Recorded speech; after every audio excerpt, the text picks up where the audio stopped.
a tratar de ver si podemos terminar hoy lo relativo a campos escalares y derivadas. ¿Se acuerdan que en el último encuentro habíamos discutido sobre cómo calcular la derivada direccional usando la formulita que en verdad el producto escalar de una función vectorial, ¿no? Y un campo vectorial? ¿Está bien? ¿Dónde está este chico? Entró. Y habíamos descubierto que de todas las infinitas derivadas que se podían producir en un punto, había una dirección y sentido donde se producía el máximo cambio, ¿no? Y esa era la dirección y sentido del vector gradiente, ¿se acuerdan? Ya habíamos visto que entonces, por la interpretación geométrica que habíamos hecho del producto escalar, que la derivada direccional máxima tenía por valor el módulo del vector gradiente en el punto donde estábamos calculando la derivada. Y por el contrario, la derivada direccional mínima iba a tener por valor el menos, el opuesto del módulo del vector gradiente, ¿no? En el punto donde lo estábamos calculando. La demostración era muy sencilla, usaba, como dijimos recién, la interpretación geométrica del producto escalar. Vemos que el producto escalar entre los vectores va a estar acotado siempre por el ángulo que están formando, ¿no? Porque si el producto escalar es el producto de los módulos de los vectores por el coseno del ángulo que forman, como acá está interviniendo el módulo de un versor, nos va a quedar directamente entonces que la derivada direccional admite una cota superior, que es el módulo del vector gradiente en el punto, y admite entonces también una cota inferior, que es el opuesto del módulo del vector gradiente, como se ve en esta pequeña demostración. A este respecto no queda ninguna duda, ¿no? Está claro. Bien. Lo que quedaba como punto de discusión era, bueno, a partir de este problemita, empezamos a ver que empezaban a participar ya del provecho que uno le puede sacar a todos los elementos matemáticos que están interviniendo en el nuevo escenario. Bueno, hay preguntas que no podemos empezar a hacer porque hay muchas cosas que pueden ocurrir simultáneamente. Principalmente porque estamos viendo que desde un campo escalar se puede desarrollar la noción de un campo vectorial asociado, que es justamente el vector gradiente, pero además las curvas sobre las cuales podemos, o el plano del dominio sobre las cuales vamos a tener los pares de puntos en donde está aplicando el campo escalar, también pueden ser objetos que estén cambiando y se estén moviendo en el tiempo, ¿no? Todo eso constituye un desafío intelectual porque tenemos todos los objetos matemáticos que hemos trabajado desde el principio de año hasta acá convergiendo sobre un mismo fenómeno.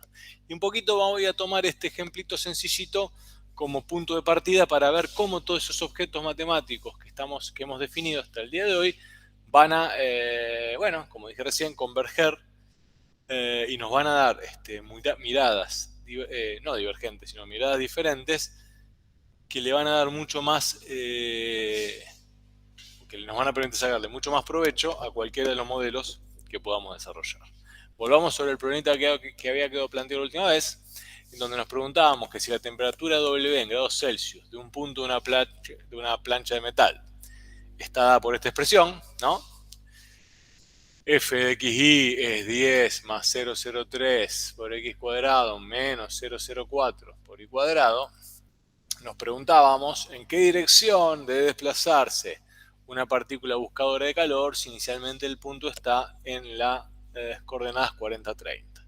Y nos pedían que halláramos la rapidez con la que se movía en esa dirección. Asumíamos que si la partícula es una buscadora de calor, va a tratar de ir en la dirección y en el sentido en donde el movimiento lo lleve más rápido a la fuente de calor, ¿no? Si ponemos eso en términos de lo que estuvimos discutiendo, se supone que va a tratar de desplazarse en la dirección y sentido donde el cambio se produce, donde el cambio es máximo. Entonces, ¿cuál va a ser la dirección y sentido donde el cambio es máximo? Y bueno, va a ser la dirección y sentido del vector gradiente. Con lo cual el problemita arrancaba por, primero, encontrar el vector gradiente asociado a este campo. ¿Está bien? Que lo vamos a calcular en términos genéricos de esta manera, ¿no? Para cualquier par ordenado xy va a ser la derivada parcial con respecto a x del campo en ese par ordenado xy como primer componente escalar del campo vectorial, y la otra componente escalar del campo vectorial es la derivada parcial con respecto a y en cualquier par ordenado que la queramos calcular o que se pueda calcular, ¿no? Entonces el chistecito consiste primero en encontrar esta derivada parcial, que es fácil, ¿no? Porque es 2 veces 0,03, ¿no? Nos va a quedar 0.06 por x, ¿de acuerdo? Punto y coma, menos 0.008 por y. ¿Bien? Y nos pedían, bueno, pero no es cualquier vector gradiente, nos piden que encontremos o que calculemos el vector gradiente en 40-30.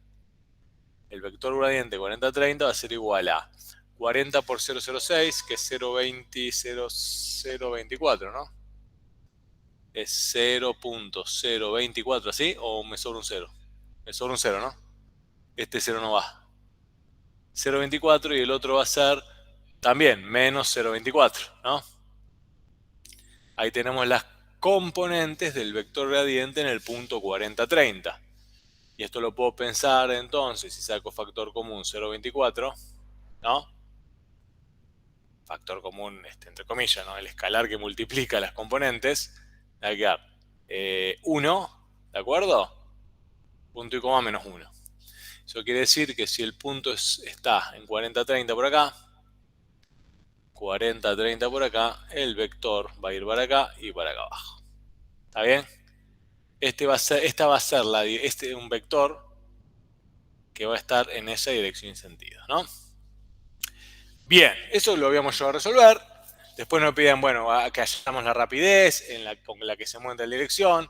Para encontrar la rapidez lo único que hay que hacer es calcular el módulo de este vector, ¿no? En 40-30, ¿de acuerdo? Porque es la máxima, porque estoy yendo según la máxima. Y la máxima va a ser entonces 0.24, bueno, va a ser raíz de 2 por 0.24. Así, ¿no? ¿Listo? ¿Está bien? ¿Hasta ahí estamos de acuerdo en el aula virtual, chicos, chicas?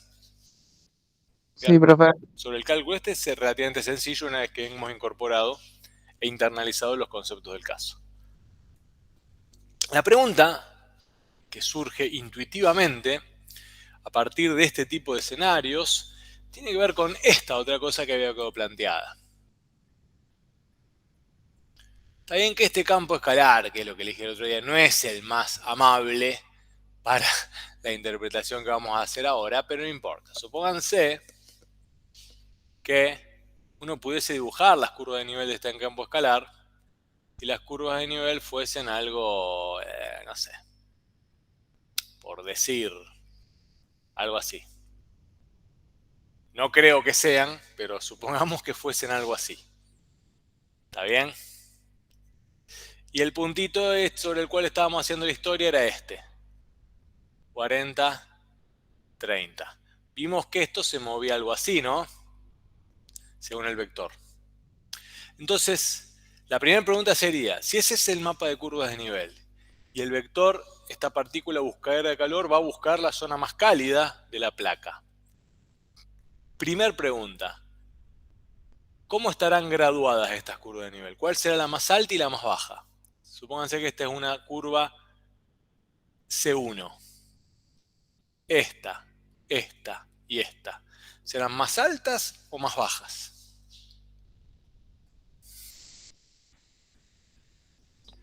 Más altas. No, pues no depende. Acá dicen más alta, acá vos decís depende. Si yo me muevo, si la partícula buscadora de calor va a buscar el camino más eficiente según el cual desplazarse para ir rápidamente aumentando la temperatura, necesariamente van a tener que ser más altas. Estas van a ser mayores cada vez. ¿Está bien? Más alta, más alta, más alta y más grande, más grande. Va a ir aumentando la temperatura, porque justamente la partícula buscadora de calor es rápidamente, la forma más eficiente, la zona más cálida dentro de la placa. Cada punto de la placa, la temperatura está dada por ese campo escalar, pero estas curvas de nivel es una proyección de las imágenes del campo escalar sobre la placa, con lo cual si la partícula se mueve por acá, acá tengo que tener las temperaturas más altas y por acá tendré las temperaturas más bajas. Bien. Fíjense que yo inscribí el punto sobre una curva de nivel, claro, porque ese punto va a estar en alguna curva de nivel siempre. Todo punto del dominio pertenece a una curva de nivel del campo escalar. Y hice a propósito una relación entre el vector gradiente y la curva de nivel, que es ese dibujito así. La pregunta que había quedado plantear el otro día es, ¿existirá alguna relación geométrica entre la curva de nivel y el vector gradiente? Y cuando nos preguntamos eso en el contexto de la geometría, siempre debemos llevar la historia a ver si hay alguna relación geométrica entre vectores. Porque acá lo que define la geometría de las cosas es los vectores que definen a las cosas, ¿no? Y es lo que llamamos cuestión de geometría. El plano tiene sentido, uno habla de dirección de un plano porque el vector que lo define le da la dirección. Uno habla de dirección de una recta porque el vector que la define es la dirección. ¿Está bien? Y así con todos los objetos geométricos. O sea, lo interesante acá es determinar relación entre los vectores que definen las direcciones de los objetos geométricos. Y con eso vamos a dar la respuesta que queremos dar. Entonces, esta pregunta que nos hacemos acá, ¿existirá alguna relación geométrica entre ese vector y esa curva de nivel? Requiere un pensamiento previo, una reflexión previa. ¿Y cuál es esa reflexión previa? Para poder dar cuenta de esa reflexión previa, vamos a meternos en este otro problemita en donde las curvas de nivel sí están bien establecidas. Y este otro problemita nos pedía algo así del estilo. Si el campo escalar f tiene por ley x por e a la y, calculemos la razón de cambio de f en el punto 2, 0 en la dirección del vector p que va de, perdón, la dirección de p a q. ¿Sí? Tenemos dos puntos que definen una dirección. ¿De acuerdo? Y dice, ¿en qué dirección f tiene la máxima razón de cambio y cuál es la máxima razón de cambio? Bueno, lo primero que nos piden es que calculemos una derivada direccional cualquiera. No tiene por qué ser máxima, porque nos están dando una dirección dada por el vector PQ, ¿no? ¿Qué componentes tiene el vector PQ? Calculémoslas. El vector PQ es, si mal no digo, menos 3 medios, ¿está bien? Menos 3 medios 2 tiene por componente el vector PQ y se le resta la coordenada de Q menos la coordenada de P, ¿de acuerdo? Del vector PQ traer su versor asociado, que es el que voy a usar ¿para qué? Para poder calcular la derivada, ¿no? Porque ¿cómo voy a calcular la derivada direccional según el vector PQ? Y va a ser, ¿se acuerdan, no? Quiero calcular la derivada en P, según PQ. Entonces va a ser el gradiente de f evaluado en 2, 0 por el versor asociado a PQ. Escalar el versor asociado a PQ. ¿Está bien? No estoy calculando la direccional máxima, estoy calculando la derivada direccional cualquiera. Bien, desarrollamos esto. Acá tengo calculado el gradiente en 1, 2. ¿Está bien? Las derivadas son fáciles, las evalúo en el punto en cuestión y me queda entonces que el vector es 1, 2. Hasta ahí estamos de acuerdo. Ahora tengo que encontrar quién es el versor U0. Bueno, el versor U0 va a ser cada componente de PQ dividido el módulo de PQ, ¿no? Entonces acá va a ser menos 3 medios dividido el módulo de PQ. ¿Y cuánto vale el módulo de PQ? Calculo el módulo de PQ por acá, para que quede claro. Va a ser la raíz cuadrada de 9 cuartos, ¿no? Más 4. 9 cuartos más 4, algo así como 25 cuartos. Sí, ¿no? ¿Lo ven todos, chicos y chicas? Porque saco factor denominador común 4, hago el coso y entonces me queda 5 medios, es el módulo de PQ. ¿Está bien? ¿Alguna duda al respecto? ¿Cómo es tu nombre? ¿Santiago? ¿Y el apellido? Garcés. García. Bueno, está bien, el módulo sale a la vista, ¿no? 5 medios. Acá Santiago me da el ok, entonces seguimos. Acá estamos los Santiagos de acuerdo. No sé del otro lado. Entonces, ¿qué va a quedar acá? Y va a quedar menos 3 medios sobre 5 medios, ¿no? Punto y coma. 2 sobre 5 medios. Acomodo esto. ¿Qué me va a quedar? Menos 6 décimos acá, ¿no? Punto y coma. 4 quintos. ¿Está bien? Finalmente, menos 3 quintos, 4 quintos. ¿Está bien? Llegamos. Entonces esto va a ser algo así como menos 3/5, tac, tac, tac, más 8/5. Ya las cuentas se me están yendo de las manos, pero es el producto escalar entre este vector y este vector. O sea, es menos 3/5 más 8/5, ¿no? Y en definitiva me queda algo así como espectacularmente 1, ¿no? El número es redondo, lo cual me da cierta tranquilidad de que no metí la pata, que por más que hemos trabajado rápido. El valor de 1, ¿qué quiere decir el valor de 1? ¿Cómo lo interpretamos físicamente el valor de 1?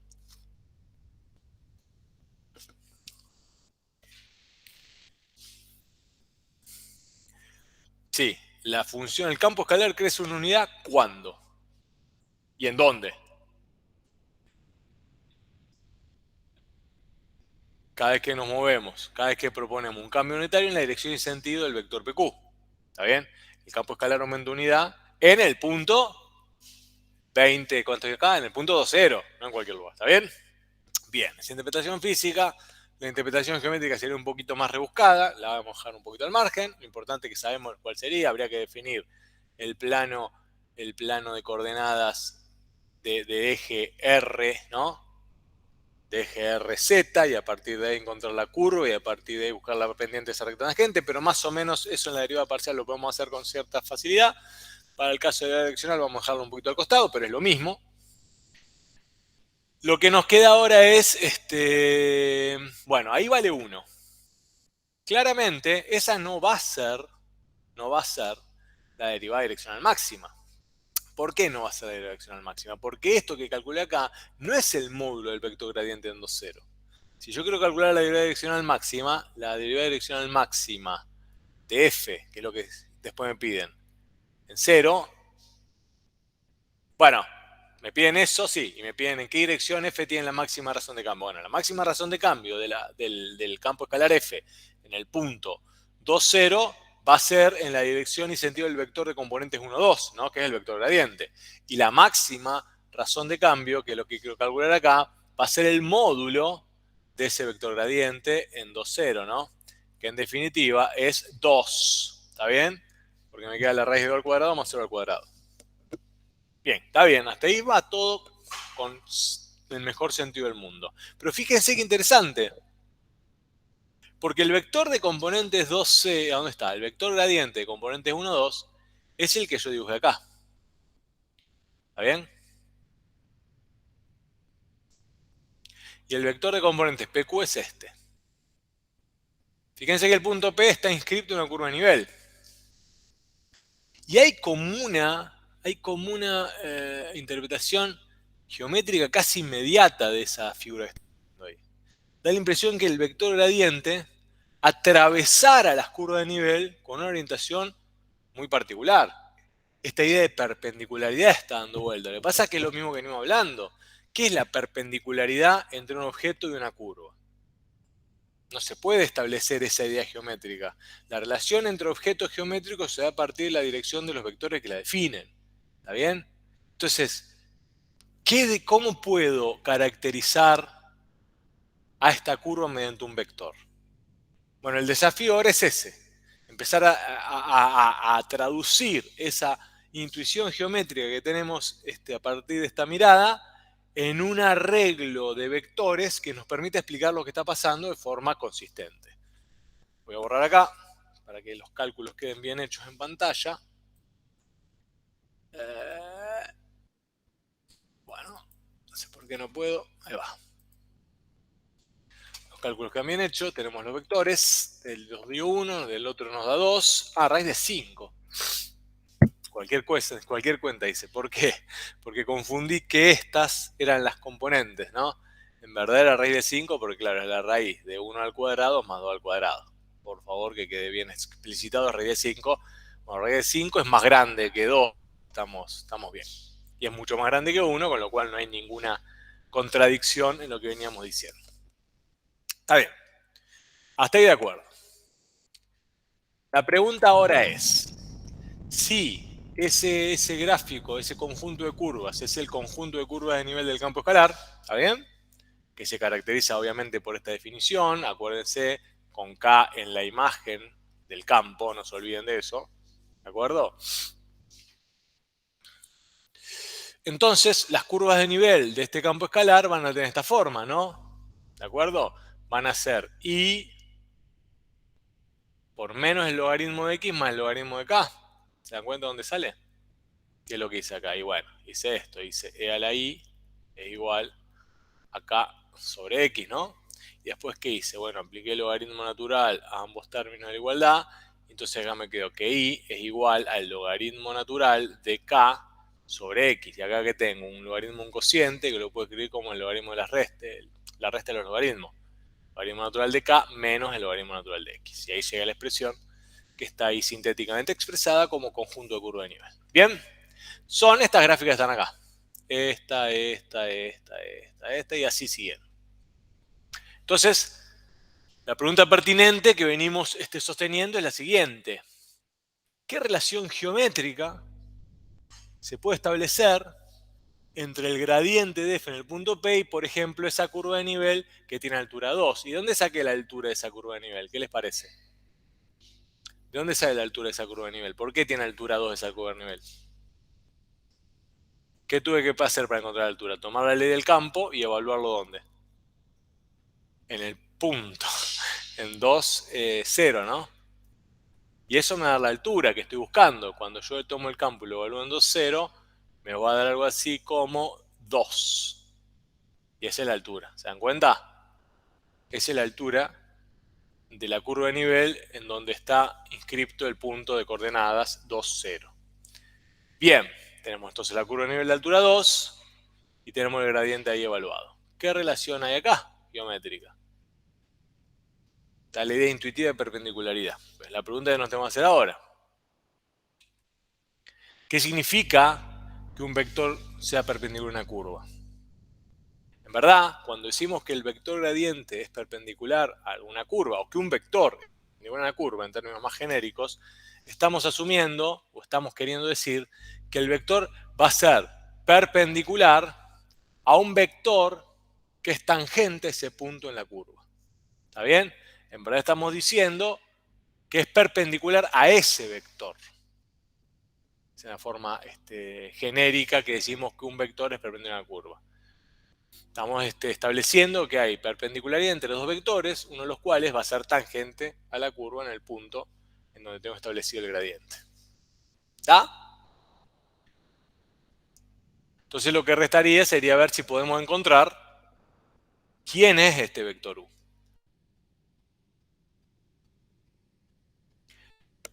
Bien, desde el punto de vista de lo que sabemos de geometría es muy fácil saber quién es ese vector u. ¿Por qué? Porque si el vector gradiente de f, ¿qué coordenadas tenía? ¿Qué componentes tenía? 1, 2, ¿no? En 2, 0. Tiene componentes 1, 2 en las coordenadas del punto. Si yo quiero encontrar un vector perpendicular a ese, es muy fácil lo que tengo que hacer. ¿Qué componente va a tener? Tengo que buscar un vector u tal que el gradiente de f escalar u sea igual a 0, ¿no? Por lo tanto, tienen que ser perpendiculares, como se ve acá. Esto implica que u es igual, por ejemplo, al menos 2, 1. ¿Está bien? Porque ese producto escalar me va a dar 0. Bien, eso es una forma elegante de encontrar el vector gradiente, el vector perpendicular. Pero poco dice de la curva ese vector. Poca información me da este vector de la curva C. Hay una forma mucho más interesante de repensar este problema. Y para eso vamos a poner a jugar todo lo que veníamos discutiendo cuando charlábamos sobre las funciones vectoriales. Porque en el fondo la curva C2 puede estar descrita ¿por quién? Por una función vectorial, ¿no? Y a partir de ahí el vector u va a ser algo muy importante de esa función vectorial, que es lo que vamos a ver ahora. Pero como en lo que vamos a ver ahora vamos a tener que hacer esa integración final de campo escalar, campo vectorial y función vectorial, y va a haber operaciones algebraicas que los involucren a la vez, vamos a tener que tener en claro determinadas cosas que vamos a repasar o discutir ahora. Y una de esas va a ser la famosa regla de la cadena. en este contexto. ¿Te acuerdas cuando discutíamos regla de la cadena para el cálculo de las funciones de las derivadas de una variable? Más o menos entendíamos lo que era. Ahora, pensemos la regla de la cadena en este nuevo contexto. Supongan que el campo escalar, efectivamente, sobre el cual vamos a hacer todas las operaciones que vamos a definir a partir de ahora, se define de esta manera. No tengo un campo escalar G que toma un par ordenado X y me devuelve la imagen Z. Hasta ahí, nada novedoso. El tema que sobre ese elemento Z uno podría, por algún motivo específico, aplicar otra función, ¿no? Entonces la función h va a ser una función de tipo escalar de R en R, ¿no? Porque toma un Z y lo transforma en un h de Z, en un U. ¿Está de acuerdo hasta ahí? Entonces podríamos acoplar esta operación directamente yendo desde acá hasta acá. Parece artificialmente innecesario esto, pero van a ver que tiene un sentido. Podríamos definir esta función. La función f, que directamente vaya del par ordenado xy a la u. Claro, desde esa capa más externa, la función f es un campo escalar que va de R2 a R, ¿no? Pero uno podría imaginar que dentro de esa máquina hay dos funciones acopladas, dos funciones compuestas. Un campo escalar que va de R2 a R con una función que va de R a R, ¿no? ¿Está bien? Parece artificialmente complejo, pero no lo es. Porque entonces, si eso fuese cierto, que de hecho lo es, porque lo vemos acá, uno podría imaginar que el campo escalar F, que a priori en su superficie parecía un campo escalar que va de R2 a R, también es la composición de un campo escalar que va de R2 a R con una función escalar que va de R en R. ¿Está bien? Entonces lo que hace F, en definitiva es esto, parece a lo que hace G, pero en el medio de su cuentita he metido una función escalar. Y en verdad en el medio podría haber metido cualquier cosa. Y eso es lo interesante. Ahora, si uno quisiera derivar el campo escalar a f, está claro que la derivada de f con respecto a x sigue siendo la derivada de f con respecto a x. Pero ¿cómo lo puedo pensar también? Lo puedo pensar por la regla de la cadena que venimos arrastrando, le voy a poner en limpio, lo venimos arrastrando desde matemática 1, lo puedo pensar también de la siguiente manera. Lo puedo pensar como la derivada de la función h ordinaria, porque la función h solo depende de z, ¿no? O sea, la derivada de h en z por la derivada parcial de g con respecto a x. Parece artificial, pero tengámonos paciencia y van a ver que tiene mucho sentido.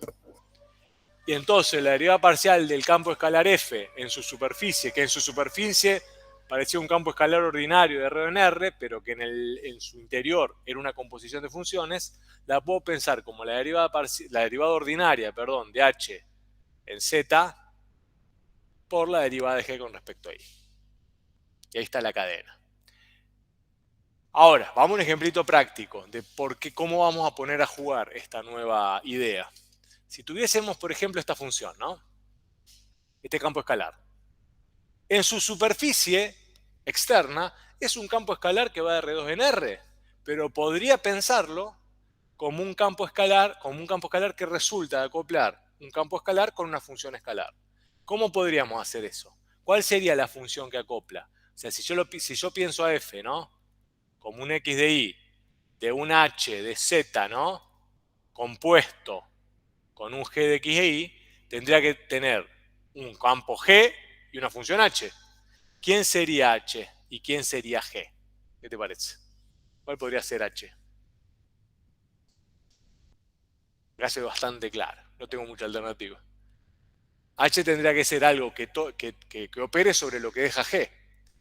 Y en H tendría que entrar como una variable única, como una imagen. Me da acá la impresión de que no me queda otra que H sea el seno de Z. ¿Te das cuenta? Y todo esto tendría que ser lo que deja G. Por lo tanto, G de XY tendría que ser, ¿quién? X sobre 1 más Y. ¿Se dan cuenta? Todavía parece medio artificial la idea, pero van a ver dos o tres cosas muy importantes. Primero, que simplifica mucho el cálculo de derivada. porque entonces la derivada parcial acá de f con respecto, la derivada parcial con respecto a f va a ser, fíjate, h' en z, ¿no? Por gx. ¿Se dan cuenta? ¿Y gx quién es? Y gx va a ser 1 sobre 1 más i. ¿Y h' en z quién va a ser? Es menos o coseno. Coseno, ¿no? El coseno de z. Pero donde va z, ¿qué va? X sobre 1 más i. Se simplifica un poquito el cálculo de derivada, ¿no? Es más sencillo así. Bien. Sí, está bien. Fíjense que le va a pasar en limpio. Para que quede claro acá en la pantalla. Tenemos la función que yo propuse como h de z, que es esa, el campo escalar que es ese, y ahí está la composición propuesta. Entonces, al usar la regla de la cadena, nos va a quedar algo del estilo que está acá para la derivada con respecto a x, y para la derivada con respecto a y nos queda eso de ahí. Esto es, recuerden, esto es z, y lo otro es la derivada de g. Y esto es la derivada de g. Esto es z, y esto es la derivada de g con respecto a y. La otra es un poquito más complicadita, pero bueno, también se puede hacer con relativa facilidad. Bien. Parece que no hubiese nada nuevo bajo el sol o que fuese todo artificialmente complicado. Pero no, porque este es el punto de partida para extender aún más las potenciales composiciones que uno puede hacer. ¿Qué quiero decir? Vamos a la otra pantalla. Supongan ahora que vamos a componer esta estructura. Voy a tomar una función que arranca en el parámetro t. Esta función me devuelve un par ordenado de xy, y sobre esa función que me devuelve un par ordenado de xy, aplico una función que me vuelve r. ¿Se dan cuenta lo que hay acá? Lo que voy a tener primero es una función vectorial, en donde el par ordenado de xy que me vuelve a ser el punto extremo del vector de cada imagen, y sobre ese punto extremo vector de cada imagen voy a aplicar un campo escalar que me va a devolver la imagen.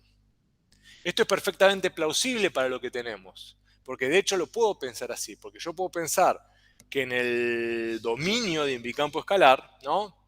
Todas las curvas que puedo pensar que la porción del dominio del campo escalar son todas curvas, ¿no? Perfectamente puedo pensar como curvas. Y entonces esas curvas las puedo pensar de una mirada vectorial. Y entonces si yo quiero aplicar el campo escalar sobre esas curvas, mirada vectorial, en vez de estar aplicando el campo escalar sobre pares ordenados X sueltitos, voy a estar aplicando el campo escalar sobre pares X y que están dentro de curvas que a su vez están definidos como funciones vectoriales.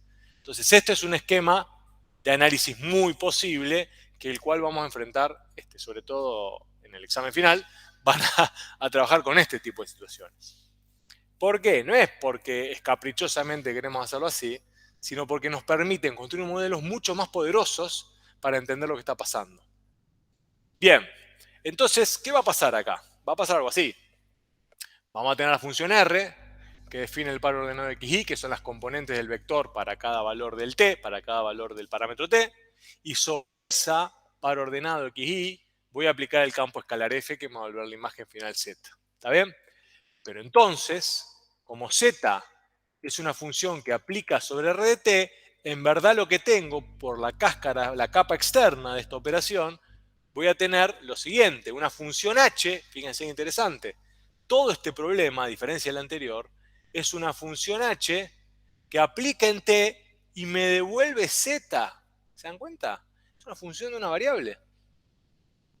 O sea que lo que parecía artificialmente gratuito en la transparencia anterior, ahora es muy poderoso como idea, porque todo campo escalar lo puedo pensar como una función de una variable, si hago las cosas bien. ¿Está bien? Si hago las cosas bien significa tenerlos considerando que venimos discutiendo desde hace un tiempito de acá para acá. Esta función z que está acá, entonces se obtiene componiendo una función vectorial. La función vectorial va a devolver pares ordenados de xy que van a ser el dominio de mi función f, ¿no? El dominio del campo escalar f, sobre los cuales va a aplicar f y va a devolver la imagen z. Bien. Bien. Ahora, Si yo quisiese encontrar la derivada de h para un valor de t es una pavada, ¿no? La derivada de h para t sería la derivada de z, ordinaria, ¿no? Y entonces, ¿cómo va a operar la regla de la cadena acá? Y es más o menos como antes, pero hay que tener cuidado en las partes que conforman la regla de la cadena. Estamos de acuerdo que la función z es una función, o h es una función que da reales en reales, ¿no? Entonces, supongan que z, que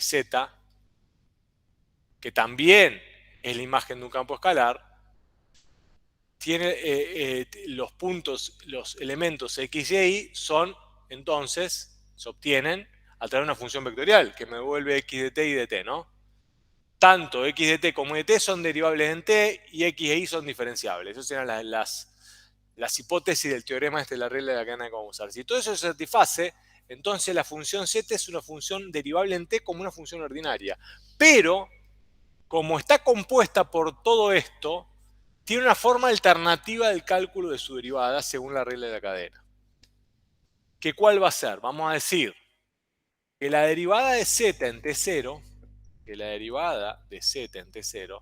va a ser la derivada parcial de f en r de t0, ahora vamos con un ejemplo numérico, por la derivada ordinaria de x en t0, más, acá me falta un más, este más va acá, más la derivada parcial de f con respecto a y en r de t0. Acuérdense que r de t0 sería esto, ¿no? Esto que está acá, este par ordenado acá, se generaría con ese r de t0, con lo cual lo que tengo acá es un x en t0, ¿de acuerdo? Y un y en t0. Entonces, es la derivada parcial de f en este punto, con respecto a y, por y' en t0. Parece, otra vez, artificialmente complicado, pero van a ver que es algo bastante intuitivo y lo vamos a discutir en un ejemplito en un ratito. Esta regla de la cadena se simplifica de esta manera, muy elegante, que es el gradiente evaluado en t0 por r', el gradiente evaluado en r de t0 por r' en t0. ¿Se acuerdan que acá también tengo una especie de producto escalar desarrollado, junto este con este, y me queda el producto escalar, ¿está bien? Y admite otras notaciones que son las que están acá. Derivada de z con respecto a t, fíjense que es lo mismo, ¿no? Derivada de z con respecto a t, es la derivada parcial de f con x, con el diferencial de x respecto a t, y el otro, es igual. Son iguales las tres. Bien. Entre la regla de la cadena que vimos antes, en donde estaban involucradas todas funciones escalares, y esta, hay diferencias. No son absolutamente equiparables. Cuando estoy componiendo todo con una mirada escalar, y la regla de la cadena es diferente, ¿en qué sentido? Vuelvo para atrás.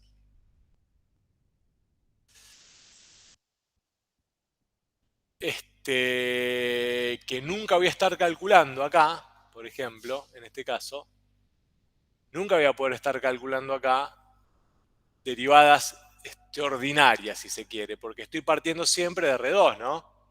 Entonces no tengo derivadas ordinarias, siempre voy a tener derivadas parciales, en este caso derivadas direccionales. Mientras que en el otro caso, cuando compongo de la manera que compuse acá, arrancando de R y terminando en R, el resultado de acá es que voy a poder calcular, usando una regla de la cadena parecida a la anterior, pero acá voy a estar calculando derivadas ordinarias, porque voy de R en R, en otro caso iba de R2 en R. Y es central esa diferencia porque va a admitir una interpretación muy interesante en un ratito, pero aparte es más sencillo el asunto. Siempre conviene tener derivadas de función de una variable, porque no es tan ambigua la interpretación y es mucho más directa. Borro acá la pantalla para que quede claro. Acá más. Y el producto escalar es este que se sintetiza acá, ¿no? ¿Estamos de acuerdo? Y vamos con un ejemplito automáticamente para no perdernos, que es el siguiente. Volvemos sobre el problema típico de los gases ideales. Dice que la presión en kilopascales, el volumen en litro y la temperatura T en Kelvin de un mol de gas ideal, obviamente están relacionados mediante la ecuación P por B es igual a 831 por T. Nos pide que calculemos la tasa en la que la presión cambia cuando la temperatura es de 300 Kelvin y se incrementa a una tasa de 0,1 Kelvin por segundo y el volumen es de 100 litros y se aumenta a una tasa de 0,2 litros por segundo. Parece que hay mucha información, uno tiende a enmarañarse con lo que está diciendo acá. Lo fundamental es reconocer primero el tipo de problema que tengo y ajustar los datos del problema a las posibilidades que tengo en mi caja de herramientas. Acá me están pidiendo, yo conozco, el de acá salta a la vista, que tengo un campo escalar, ¿no? Tengo un campo escalar y por las variables que juega, con las que juega, que es el vinilitro, me piden un campo escalar, perdón, que es el volumen y la temperatura, ¿no? Tengo, busco cambios de presión cuando tengo temperatura que cambia, ¿no? Y tengo volumen que cambia.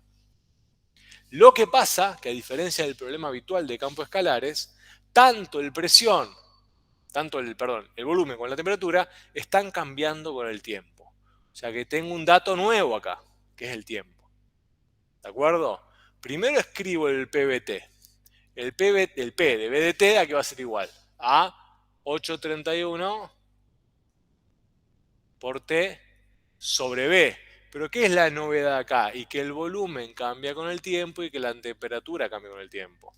O sea que esto P de BDT en verdad es un TDT y BDT.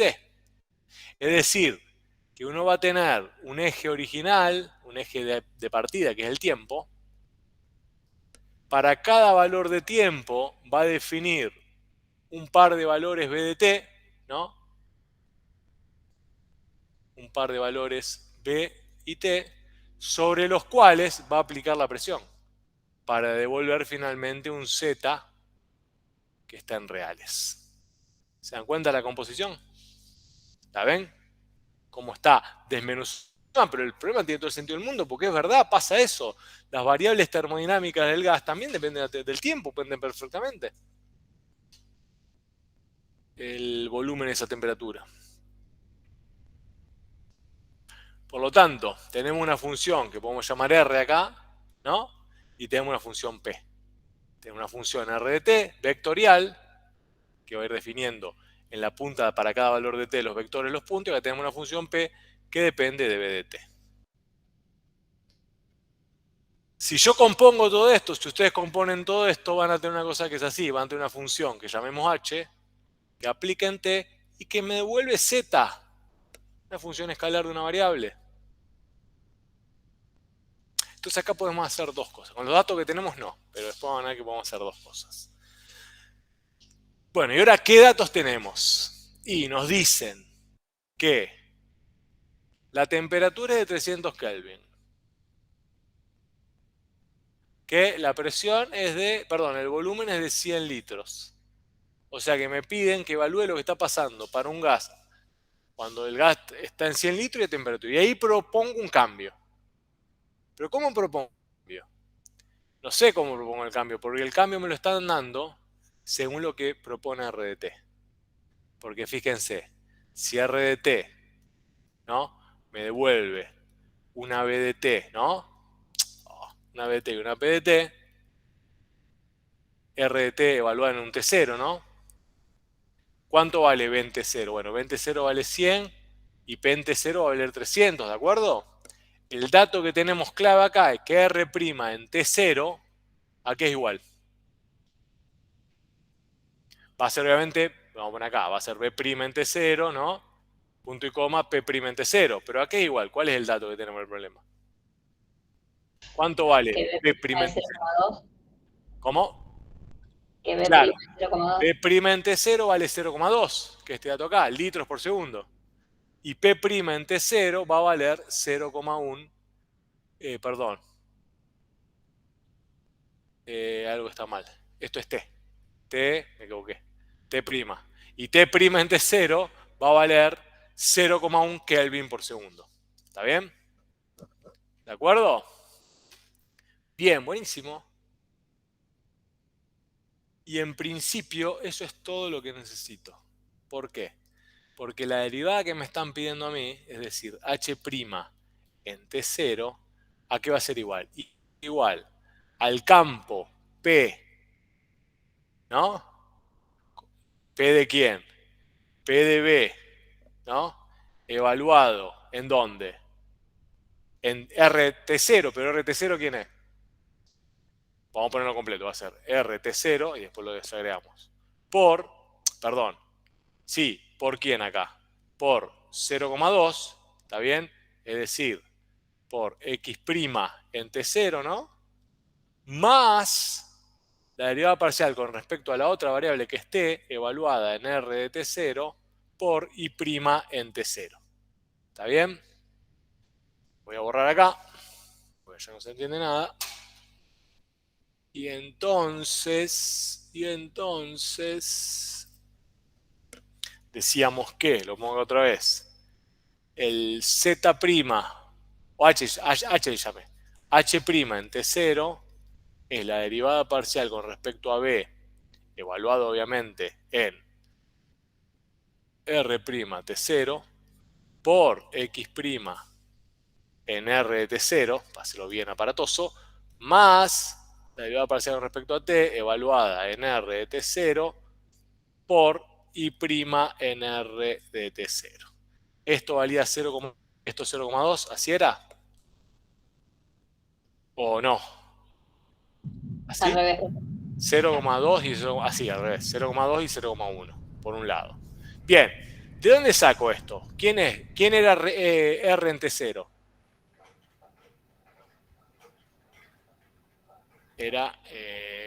Yo había puesto BT, ¿no? 100, 300, ¿no? Era 100 y 300, ¿no?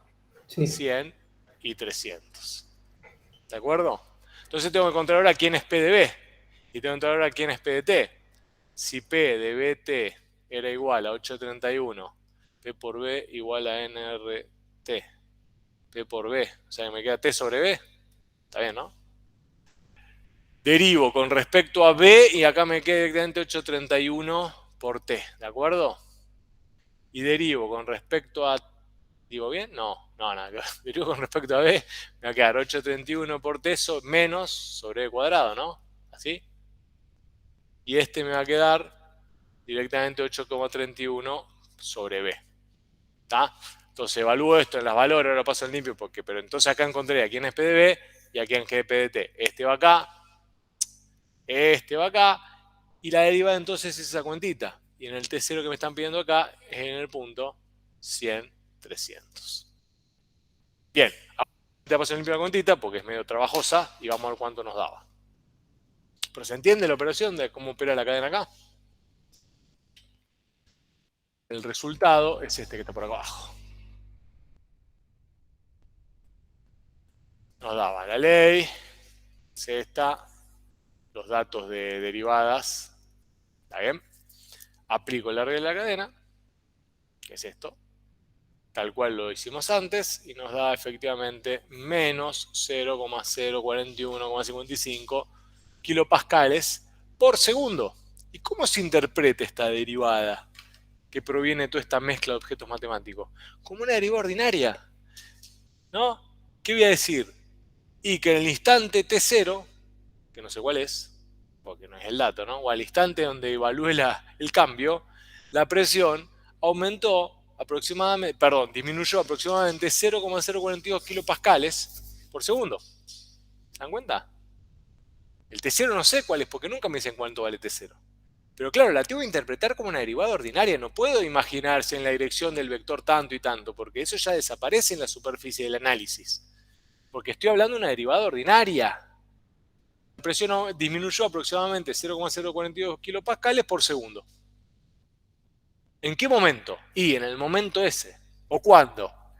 Y podría decir, si quiero, pero tengo que tener cuidado, cuando el volumen del gas era de 100 litros y su temperatura era de 300 Kelvin, la presión cayó 0,042 kilopascales por segundo. Pero ojo ahí, porque ahí estamos mezclando muchas cosas, ¿se dan cuenta? No puedo decirlo así.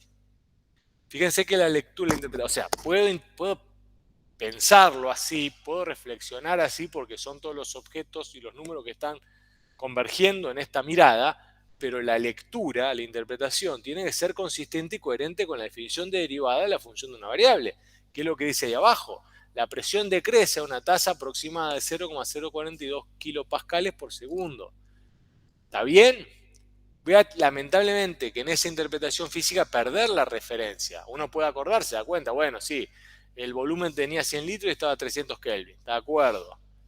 Pero no voy a decir la dirección y sentido de nadie, ¿está bien? Tengo que leerlo de esa manera. Es una derivada de una función ordinaria. Bien.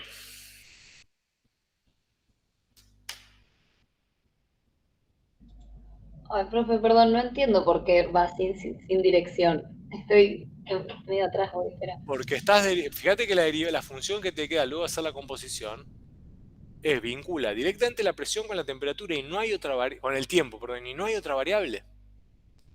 Porque si volvés a la representación del desmenuzamiento que hicimos antes, vos estás tomando la temperatura T, le aplicás una función R de T, ¿está bien? Te devuelve el par ordenado B de T, que es este de acá, y a este puntito le aplicás la función P del dato y llegás a la variable Z de acá. ¿De acuerdo? Pero cuando vos haces la cadena, en verdad está yendo desde acá hasta acá. Entonces tu función H de T te devuelve Z y vos derivás esto. Entonces cuando vos derivás esta función H, que es la externa, que es la capa externa de la composición, que tiene que ver con los datos del problema, obviamente, ¿no? Que te vamos a dar, todo lo de adentro no lo podés referir porque estás interpretando la función ordinaria de una variable. En este caso va a ser un H de T igual a Z o una P de T igual a Z. Te queda una P, te queda una función P en la variable T directamente, la variable de tiempo. Entonces todo lo que está adentro no lo podés interpretar. Perdés esa referencia cuando ves la capa externa de tu composición y hacer la interpretación a partir de la capa externa de tu composición. ¿Lo ves? Sí, ahí me doy cuenta. Bien. Ojo, porque obviamente los problemas van a tener esta complejidad, porque van a ser un montón de datos tirados de esta forma y uno va a tener que tratar de ver qué nos piden, porque nos podrían haber pedido perfectamente una derivada direccional en este mismo problema. Y después nos podían pedir una derivada ordinaria de esta característica. Y una dice una cosa y otra dice otra cosa. De hecho, van a ser así los problemas. Este, porque es bien directo por los datos, nos está pidiendo esa derivada ordinaria, la interpretación de esa derivada ordinaria. Es decirme, me está diciendo, olvídense un poco de lo interno de la composición y solamente analicen la superficie. Y a partir de ahí concluyan. Pero claro, por más que uno concluya analizando la superficie, uno puede perfectamente no perder la referencia de que efectivamente el gas eran 100 litros de gas a 300 Kelvin. Y sobre esa masa de gas inicial y esa temperatura, uno estudia lo que pasó en el tiempo. Bien. Bien. Entonces, luego de este recorrido sobre todos los objetos matemáticos que van a formar parte del contexto de los campos escalares, podemos finalmente dar la interpretación correcta a la relación geométrica que vamos a tener entre el vector gradiente y la curva de nivel. Cuando, fíjense, que estemos diciendo que el vector gradiente va a ser perpendicular a la curva de nivel, en verdad, ¿qué estamos diciendo? Claro, que ese vector que es tangente a la curva de nivel, en verdad para nosotros, y si uno recuerda el concepto de función vectorial, ¿no? Supongamos que tenemos una circunferencia acá, ¿no? Uy. Esta circunferencia tiene esta función vectorial, R de t, ¿está bien? Igual a quién. Supónganse. Bueno, vamos a hacerla. Está bien, lo mismo. Va a ser x de t igual a seno de t, ¿de acuerdo? E y de t igual a coseno de t. ¿Está bien? Si nosotros derivamos esta función vectorial, que lo podemos hacer perfectamente, ¿qué vamos a conseguir? R' de t, ¿qué forma va a tener? Coseno de t. O sea, que prima de t va a ser coseno de t. Y prima de t, ¿quién va a ser igual acá? Menos seno de t. ¿De acuerdo? Ahora, evaluemos esta derivada, por ejemplo. Bueno, acá t, si yo me muevo para acá, t, ¿qué valor de parámetro toma? vamos a dar una sola vueltita, de 0, ¿está bien? A 2, no, de una vuelta completa, a 2pi, ¿está bien? De 0 a 2pi. Obviamente la derivada va a tener el mismo dominio de aplicación, ¿no? Bueno, evaluemos R' en 0. ¿Cuánto me da R' en 0? Sería que me quede allá arriba, coseno de 0, que es 1, ¿no? ¿Está bien? Menos seno de 0, que es 0. Y dibujemos el vector R' anclado en el R0, sería, ¿no? ¿Quién es R0 acá? ¿Qué componentes tiene el vector R0? Obviamente va a ser el 1, 0, ¿no? Está bien, ¿no? Perdón.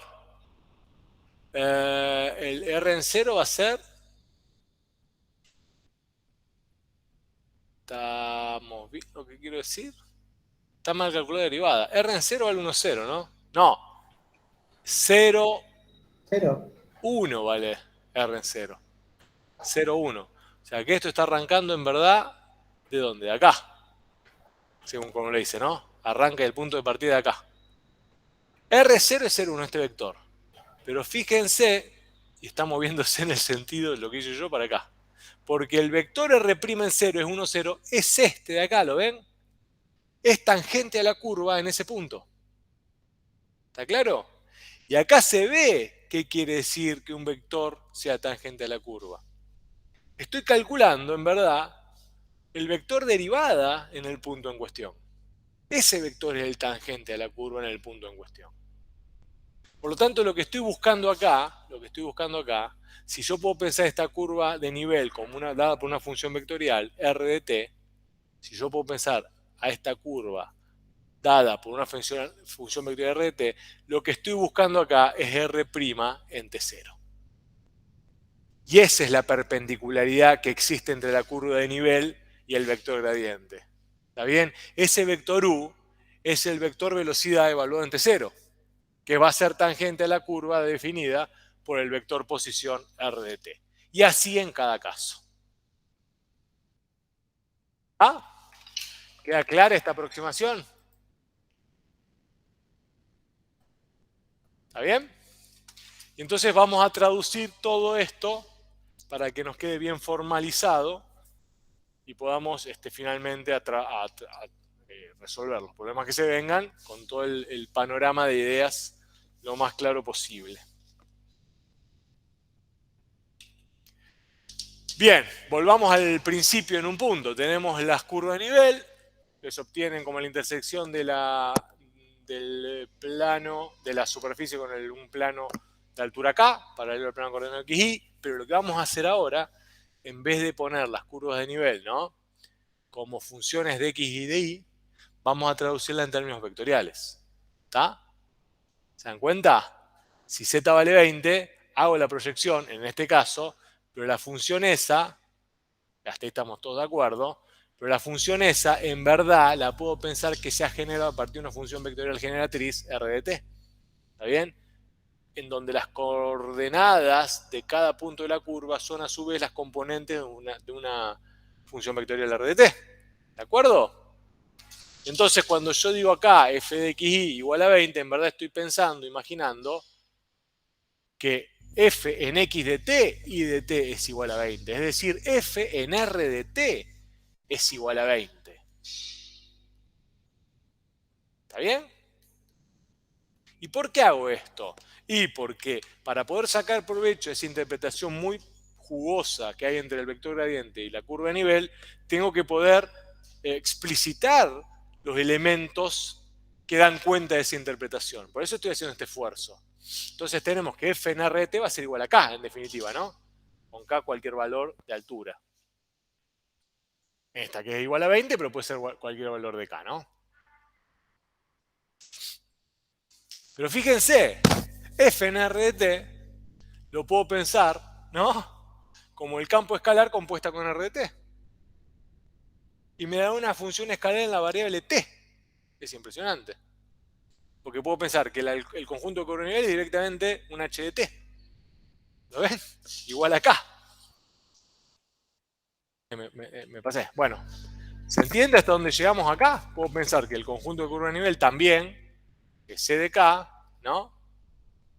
Van a ser los puntos de coordenada x de t y de t, tales que h de t sea igual a k.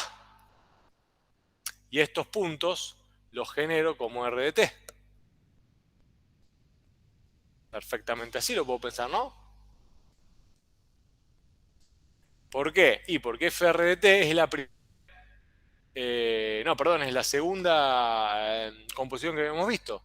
Cuando voy de t, genero la curva y sobre la curva aplico el campo. ¿Está bien? Voy de t, con r de t genero la curva y sobre los puntos de esta curva aplico el campo f. Pero ahí no estaría yendo de reales De a reales reales a cuadrados. reales. Fíjate, sí, es la segunda que vimos. Voy de t, ¿no? Con r de t genero los puntos de la curva acá, que son los x de t y de t. Y sobre estos aplico el campo. ¿Lo ves? Sobre Claro. eso aplico el campo f. Es la misma composición que habíamos visto en la segunda composición, sobre la cual habíamos visto esa regla de la cadena para discutir el problema de la presión, el volumen y la temperatura. ¿Se entiende? Claro, sí. Sí, sí, sí. Entendí. Bien, perfecto. Eso nos permite entonces dar una consistente interpretación geométrica de la relación entre el vector gradiente y la curva de nivel, que es lo que vamos a ver ahora, que es la famosa interpretación geométrica del vector gradiente. Dada una curva de nivel según una función vectorial r de t, ¿no? En donde cada punto que define esa función vectorial pertenece a la curva de nivel, tal y cual está representado ahí. Fíjense que con los r, que acá se ve acá abajito, con la r de t yo voy generando los distintos puntos, ¿no? R en T0, R en T1, R en T2 y demás, y voy dando los distintos puntos de esa curva de nivel, ¿lo ven? Obviamente esta curva de nivel es la proyección de una traza que se obtiene intersectando la superficie con el plano de altura z igual a k. Hasta ahí nada nuevo parece. Pero ¿qué es lo que nos va a permitir? ¿Cuál es la interpretación geométrica del vector gradiente? Bueno, es la que venimos viendo. Va a existir entonces un t tal que r de t sea el vector OP, que es el que está ahí indicado, ¿no? Ese que pinté acá que no se ve mucho. Es el OP. P obviamente satisface la ecuación de la curva de nivel. Hasta ahí estamos de acuerdo, ¿no? No estoy diciendo nada novedoso. Distinto de lo que dije en la transparencia anterior. Pero, como P satisface la curva de nivel de altura K, F en X de t y de t tiene que ser igual a K. Es decir, F en R de t tiene que ser igual a K. Que es lo mismo que decir que F campo escalar, ¿no? Compuesto con R de t tiene que ser igual a K. ¿Bien? Que es lo mismo que decir que la derivada, fíjense qué interesante, y acá viene la clave, y esta es la interpretación geométrica espectacular del vector gradiente, que como f compuesto con r es igual a una constante, ¿no? Y la composición de f con r es una función ordinaria de una variable, ¿estamos de acuerdo? Y si entonces una función ordinaria de una variable es igual a una constante, la derivada de esa función tiene que ser cero. Lo que pasa es que cuando derivo esto, tengo muchas cosas en el medio. Es lo mismo que decir que f compuesta con r, su derivada tiene que ser cero. ¿Se entiende eso? Porque es clave. Porque acá viene la interpretación geométrica, en definitiva. Si yo desacoplo un poco lo que tengo acá, ¿qué es lo que tengo acá? ¿Se acuerdan? Según la regla de la cadena, ¿qué es lo que tengo acá, chicos, chicas? ¿Qué es esto? ¿Qué es esta derivada según la regla de la cadena? Según la segunda regla de la cadena que hemos visto. ¿No es esto? No es el gradiente de f, no es f de x, ¿no? Evaluado en t, ¿no? Por x' de t más f en y por y evaluado en t, ¿no? En el x, en x de t y de t de t, no, pero que viene acá, bueno, vamos a poner para simplificar. Fi por y' en t, ¿no es esto? Según la regla de la cadena, ¿no? Y esto no es el producto escalar entre el vector gradiente y el vector tangente a la curva en el punto P. Porque el vector tangente de la curva en el punto P es el vector velocidad, que es x' de t y' de t. ¿Y qué quiere decir que el producto escalar valga 0 entre estos dos vectores? Que tienen que ser como esos dos vectores. Perpendiculares. Eso es lo que está diciendo. Es lo que veníamos persiguiendo, pero esta es la interpretación geométrica en definitiva. Y de ahí sale la justificación de acá. La clave es este paso, en donde tengo la justificación analítica de que por qué digo que el vector gradiente tiene que ser perpendicular al vector tangente a la curva, que es el vector velocidad. Porque como la curva de nivel debe satisfacer esta condición, y esto lo vimos arrastrando desde el principio de los días cuando discutimos el campo escalar, si uno deriva esto es una función de una variable. ¿Se dan cuenta? Esto es una función ordinaria de una variable. Si una función ordinaria de una variable es igual a una constante, su derivada tiene que ser igual a 0. Pero la derivada que está acá metida, por todo lo que veníamos discutiendo, no es tan trivial, sino que se acopla como el producto escalar de dos vectores, del vector gradiente y el vector tangente a la curva que viene a ser la velocidad. Bien, ojalá se haya entendido bien, porque es la clave de todo lo que queríamos discutir. Lo que está ocurriendo ahí es que el vector gradiente a la curva de nivel va a ser perpendicular porque está pasando esto que estamos viendo acá. La perpendicularidad tiene que ver con toda esta discusión que estamos teniendo. Eso es ser perpendicular. Es ser perpendicular al vector tangente, o sea, al vector velocidad que se define en ese punto. Y ese vector velocidad se obtiene necesariamente al vectorizar la curva, porque si no, ¿cómo voy a saber dónde salió ese vector velocidad? ¿Se ve? Buenísimo. Buenísimo. Y hay una interpretación geométrica espectacular de este asunto, y que es física también. Si uno se va moviendo, chicos, chicas, según una dirección todo el tiempo que es tangente a la curva, ¿no? ¿Se imaginan? Uno está caminando. Supónganse que esto de acá es un caminito de una montaña, ¿no? ¿Lo ven? Y uno se va moviendo en forma tangencial a la curva. ¿Está bien? Y supongan que hay un campo escalar ahí o algo que está midiendo la temperatura. ¿Está bien? Obviamente, mientras más arriba estemos en la montaña, más frío va a ser, mientras más abajo, más calor va a ser. Más o menos estamos en una zona así. Si yo me muevo en forma tangencial a la curva, ¿sentiré un cambio de temperatura en mi cuerpo?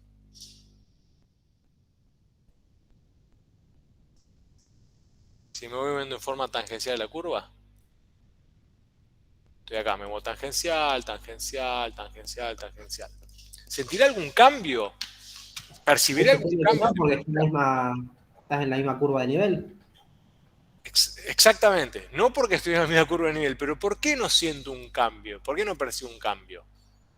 ¿Cuál es la clave acá? Porque no varía tu altura. Porque no varía mi altura, está bien, pero la altura está asociada, está bien, para distintas alturas, no, bueno, pero eso sí. Pero ¿cuál es la clave acá? Que lo estamos viendo, sí, está bien, pero usemos el elemento de acá. ¿Qué es lo que pasa a lo largo de la columna de nivel? ¿Cuál es la derivada a lo largo de esa curva de nivel? Si yo quisiese calcular la derivada en este puntito, ¿no? En este punto acá, vamos acá. Este punto, moviéndome según el vector gradiente R' en T0, ¿no?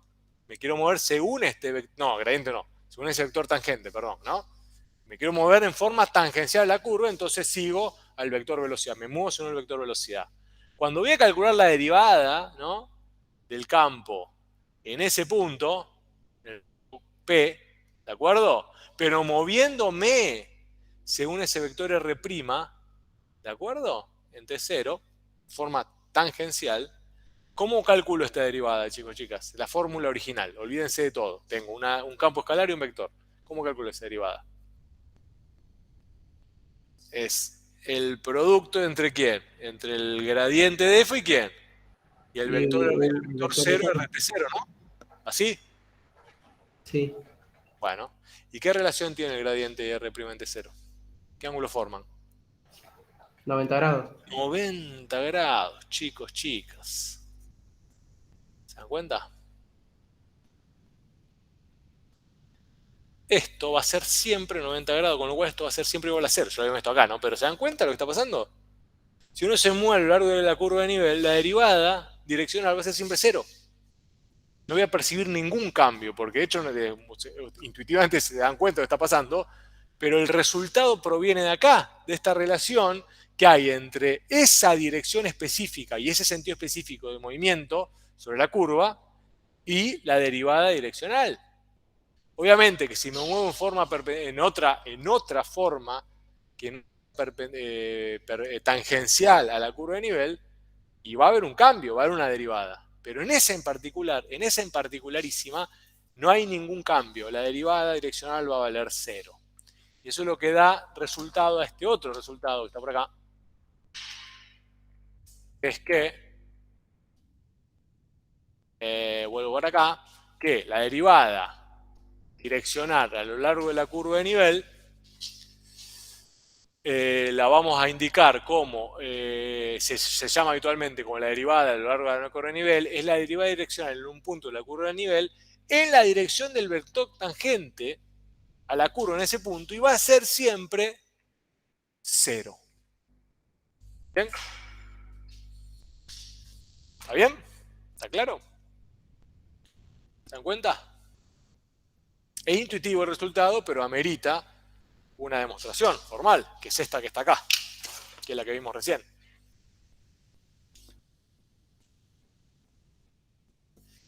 Eso da lugar a lo siguiente, vamos a ver ahora.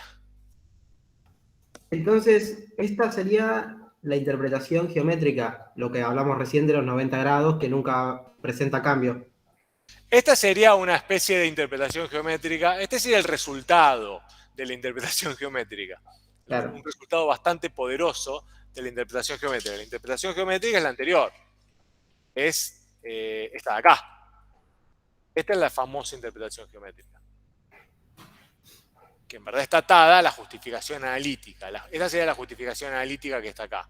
Okay. ¿Está bien? Y la interpretación geométrica es que el vector gradiente siempre va a ser perpendicular a la curva de nivel, pero cuando decimos que es perpendicular a la curva de nivel, en verdad estamos diciendo que es perpendicular al vector tangente a la curva de nivel. Y el vector tangente a la curva de nivel se obtiene derivando la función vectorial que da cuenta de la curva de nivel. Todo eso tiene que estar jugando acá. ¿Está bien? Porque para obtener este vector tangente en este punto, tenés que haber encontrado una forma vectorial de esta curva de nivel para poder encontrar quién era R' en T0. Y el vector gradiente entonces va a ser perpendicular a este vector velocidad vectorial que es tangente a la curva de nivel que se describe vectorialmente. ¿Bien? ¿Se entiende? Parece un trabalenguas, pero Sí. no lo es. Porque hay que tener Y todo cuidado eso en tiene cada que estar puesto en el final. Claro, todo eso tiene que estar explicado de esa manera. Bueno, corolario de esta interpretación es el resultado interesante que vimos recién al final. Que dos cosas serían. Esto, que la derivada a lo largo de una curva de nivel, como coloquialmente es la derivada direccional a lo largo de cualquier punto de la curva de nivel, moviéndose en la dirección tangente en la curva de nivel, va a ser siempre 0. Ese es uno. Y el otro es este anterior, que me pasé. Finalmente vamos a tener que en P, el crecimiento más rápido que uno va, o la tasa de variación más rápida o más grande que uno va a encontrar, se va a dar en dirección perpendicular a la curva de nivel que pasa por P. ¿Se dan cuenta? Si yo me quiero provocar, obviamente, la dirección más grande, voy a moverme según el vector gradiente. Pero al moverme según el vector gradiente, me estoy moviendo en forma perpendicular a la curva de nivel. ¿Está bien? Y cuando digo en forma perpendicular a la curva de nivel, digo en forma perpendicular al vector tangente a la curva de nivel en P. Son los dos resultados que están obviamente de la mano, están todos asociados a la interpretación geométrica del vector gradiente que vimos recién. ¿Está? Si estamos de acuerdo, vamos a un ejemplito.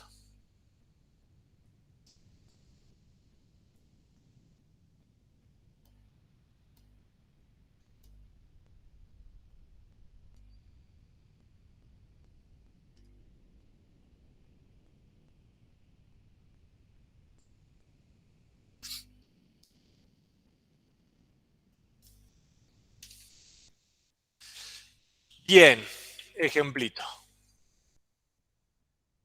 Ejemplito rápido e interpretativo. Fíjense que tenemos una representación en las mapas de curva de nivel de una montaña.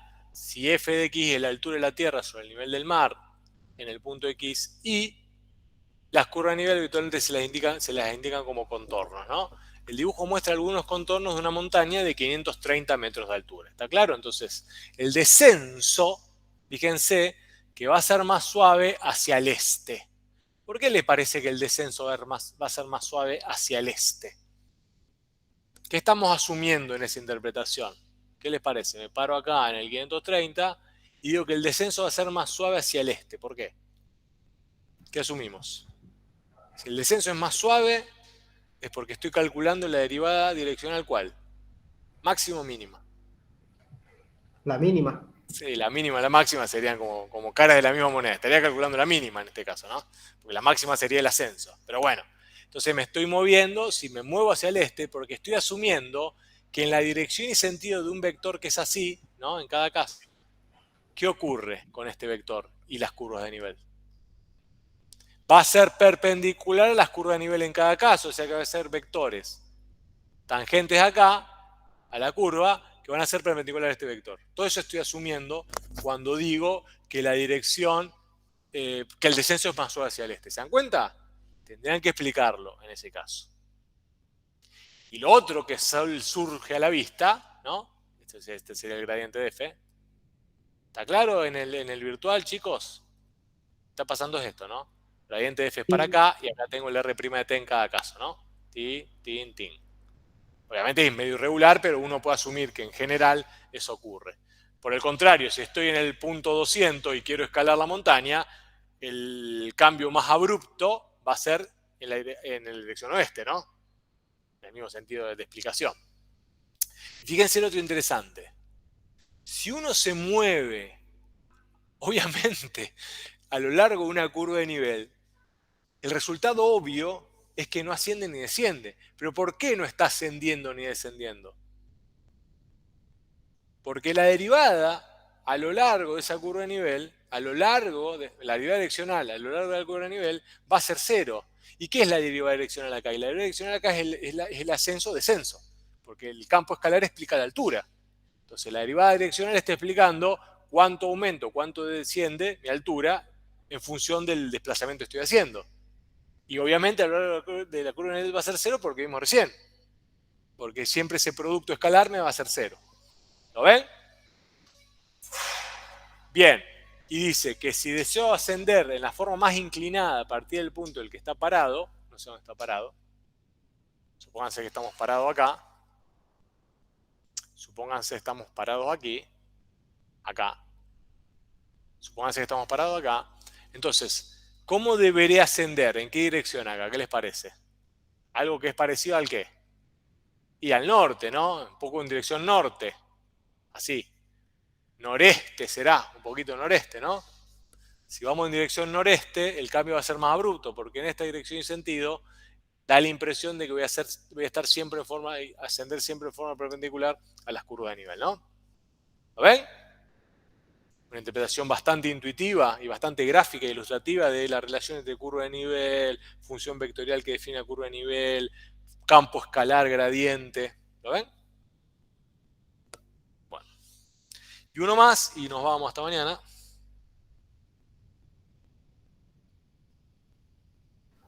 Nos vemos, profe. No, nos vamos uno más y nos vamos hasta mañana. No, bueno. mañana si quieren, si tienen ganas, podemos, porque no va a sobrar tiempo, podemos hacer algunas consultas de cara al parcial. Si tienen ganas, traigan algunas cositas notaditas y no seguimos con esto. Dale. ¿De acuerdo? Bueno, el otro ejemplito es este, que es parecido al otro, al de la placa y demás, pero diferente. ¿Por qué? ¿Qué dice?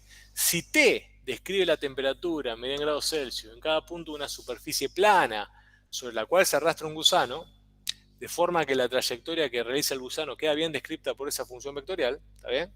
Acuérdense que esta red de T va a estar definiendo coordenadas de puntos en el plano sobre la cual voy a estar aplicando el campo escalar, ¿no? Ese es un poco el esquema habitual de análisis. Fíjense que me dice que G de T que g de t que está acá, que g de t es una función que compone r de t con t.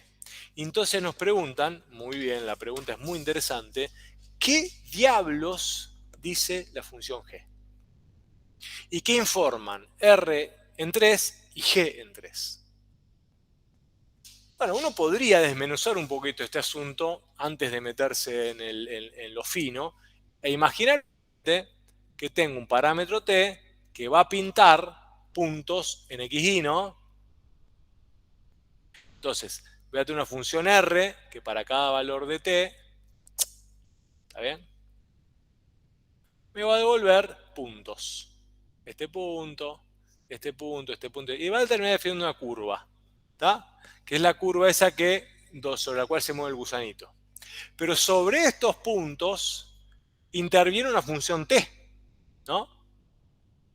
Que lo que hace la función t es, bueno, darle temperatura a cada punto, ¿no? Indicar temperatura en cada punto. O sea que esos puntos va a aparecer una función t que me va a dar el eje de temperaturas. Entonces estoy partiendo de tiempos y llego a temperatura. Entonces, ¿qué es lo que hace la función g? La función g no mira esto que está pasando acá adentro y es como que para cada valor de tiempo me diera un valor de temperatura. O sea, que hace que la función g en verdad es una función que relaciona directamente temperatura con tiempo. ¿Lo ven? Bueno, ¿qué tipo de función es g entonces? Desde el punto de vista matemático abstracto, puro. ¿Qué tipo de función es? Escalar.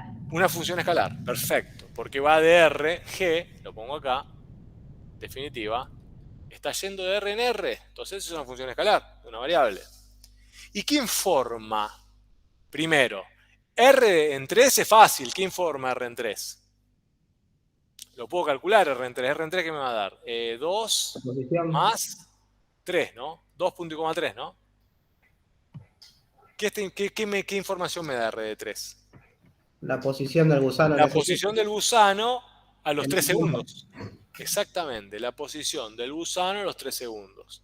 Que se obtiene a partir de una función vectorial, pero está bien, pero el punto extremo de ese vector de r de 3 es la posición del gusano a los 3 segundos. Y entonces, ¿qué me da g en 3? La temperatura en esa posición. La temperatura en esa posición. Pero no la temperatura, mirá que hicimos la trampa. Sí, no es la temperatura, es la temperatura en la posición, pero si uno se olvida de lo que tiene adentro, lo único que va a poder decir es la temperatura del gusano a los 3 segundos. Claro. ¿Te das cuenta? No es tan malo lo que vos estás pensando. No, como si la estuviese en una función lineal nos sería. hacemos lío porque eso está oculto en la mirada de la capa externa, que voy de acá para acá. ¿Lo ves? Bien. Bien. Bueno. Teniendo el contexto, Sí. ¿está mal explicar eso? No, no está mal, pero está mal. No está mal en términos de la interpretación fenomenológica de lo que está pasando, porque es verdad, es la temperatura que tiene el gusano en esa posición a los 3 segundos. No está mal. Pero vos le estás pidiendo mucho más de lo que te puede dar a la función escalar que has definido. ¿Está bien? Si yo quiero decir quién es gen 3 y es la temperatura del gusano a los 3 segundos. Porque si vos derivás gen 3, te va a dar la tasa de cambio de la temperatura del gusano, o sea, te va a decir cuánto cambia la temperatura del gusano por segundo, ¿no? En la posición, la verdad que no vas a saber cuál es, porque no puedes referir a la posición. ¿Está bien? Bueno, eso es un poco lo que pregunta ya el ítem B. Y en todo caso vamos a retomar mañana acá porque es bien interesante. Dice, calcular cuán rápido varía la temperatura que percibe el gusano a los 3 segundos. Si la ley del campo escalar que describe la temperatura satisface esto. Fíjense que el mismo ítem, qué interesante, habla de los 3 segundos. Ya la posición, la verdad que la perdí como referencia. Porque estoy siempre derivando o trabajando sobre la función escalar g, en donde esto de acá, esta capa interna, no la puedo ver. O la tengo que obviar para hacer esa interpretación. Entonces yo quiero calcular g' en 3, ¿a qué va a ser igual? Va a ser tx en 2, 3, que es la posición del gusano, pero se obtuvo, ¿y a qué tiene acá? R', ¿no? Perdón, x', ¿está bien? en 3 más TI en 2,3 por I' en 3. Esto es segundos y en verdad esto sería, para que quede más elegante, acá sería R2, pero sería R', perdón, en 3, ¿se dan cuenta? R en 3. Y me queda ese resultado. Y eso me va a dar cuán rápido varía la temperatura que percibe el gusano en los 3 segundos. Lo muestro rápido, igual mañana lo volvemos a hacer, no se preocupen, pero quería mostrar el resultado. ¿No está el resultado? Ahí abajo, ¿o no? Acá. Da 2 esa temperatura. Igual mañana lo volvemos a ver, no se preocupen. Lo vemos con más calma, lo atacamos despacito otra vez, de paso repasamos en la primera parte. Vemos otro ejemplito más mañana. Y por eso quería terminar con esto mañana y me va a sobrar solamente tiempo si tenemos algunas consultas que hacer de cara al parcial. ¿Está bien? O sea que traigan a anotar algunas cositas y lo vemos. Dale, profe. Bueno, nos vemos mañana, chicos. Chao. No, mañana. Igual también la semana que viene, pero después del parcial seguimos teniendo clase de teoría Y práctica. como luego van a esa semana, tenemos seguro, la semana que viene, nosotros tenemos 13 y 14, después el 20 feriado, y en la semana del 20 va a haber clases medio especiales, pero en verdad, de teoría y de práctica. O sea, ustedes estén atentos a los horarios que vamos a publicar porque se van a acoplar directamente en esos horarios. Este turno de la noche no lo vamos a tener, porque yo creo que la semana que viene podemos tener un pantallazo con nosotros, por lo menos, como somos poquitos, podemos avanzar más o menos rápido sobre lo que es integrales de campos vectoriales, que es un poco la mirada que vamos a tomar en el examen, y lo que quedará en la semana del 20-21, que va a estar distribuido en todas las comisiones juntas, ¿entiende? Estén atentos a esos horarios para cerrar la materia. ¿Está? Está, gracias. Bueno, ¿listo? Nos vemos mañana.